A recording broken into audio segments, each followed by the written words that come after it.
my Ocean One and Then Some channel. I just wanted to give you a quick update on my trades. It is January the 10th as of the making of this video, starting this first part here. It's roughly about 2:15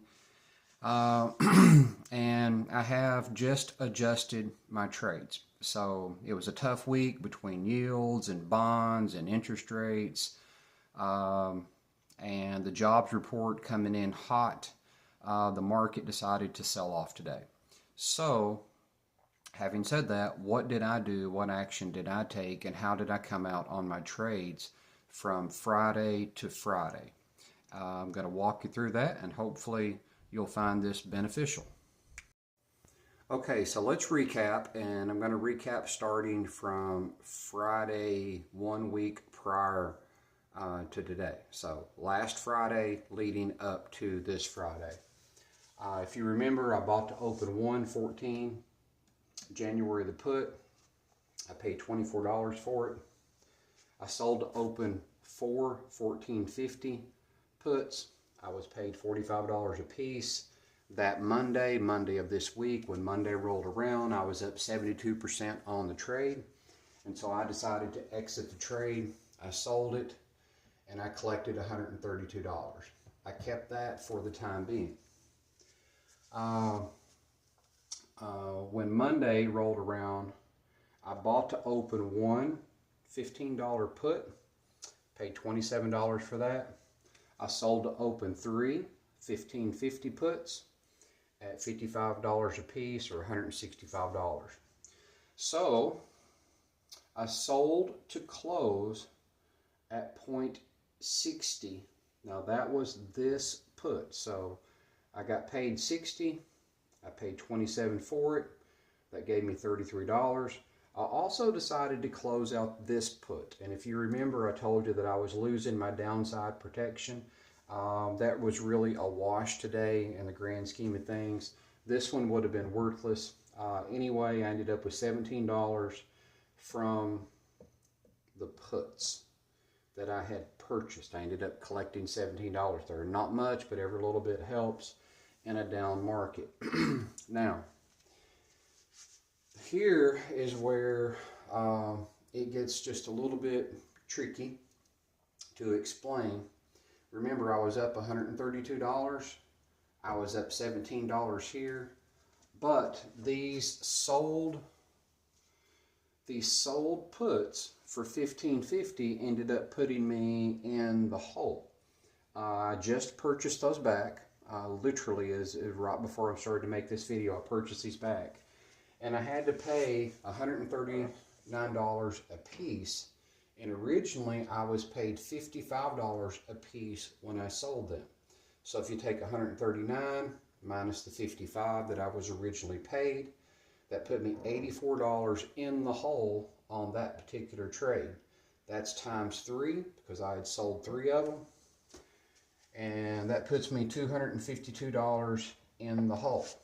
However, go over here and you work out the math. $252 in the hole minus the $132 that I collected here, minus the $17 that I collected here. That put me down $103 for the week. As much as the market dropped, as much as SoFi dropped, I actually consider that not too bad. So I'll walk you through the trades that I just did for the following week, and you can keep up with my trades and see how well I do. Okay, so what have I done now as far as the upcoming week and the action that I took today? Well, let's look at the board. I've erased everything because I just went over those.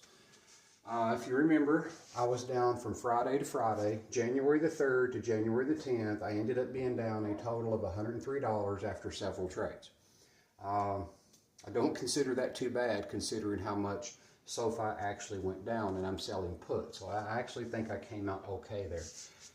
What I just did right then was I bought to open one SoFi $14 put, and I paid $43 for it.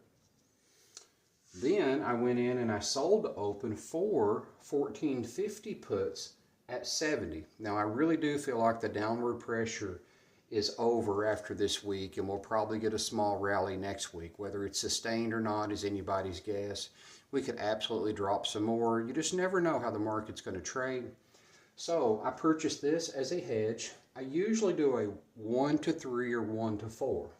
So you notice that I sold 4 and I bought 1. So that's pretty much my ratio as a hedge, because I'm bullish on the stock and I set my trades up to where I expect the stock to go up, not down. If I really thought that the stock was going to go down, I would actually reverse this, but that's not what I'm doing. So if you look at this, 4 times 7, that would be $280. You'd have to subtract the 43, and you'd have to subtract the 103 that I'm down. But we really won't know how this trade comes out until I take some action. Now remember, I take action anytime that I'm up 50% on the trade. I consider taking action. Anytime I'm up over 80% on the trade, I almost always take action without exception, and then I'll open a new trade. So hopefully this is starting to make sense. Just remember, I bought to open.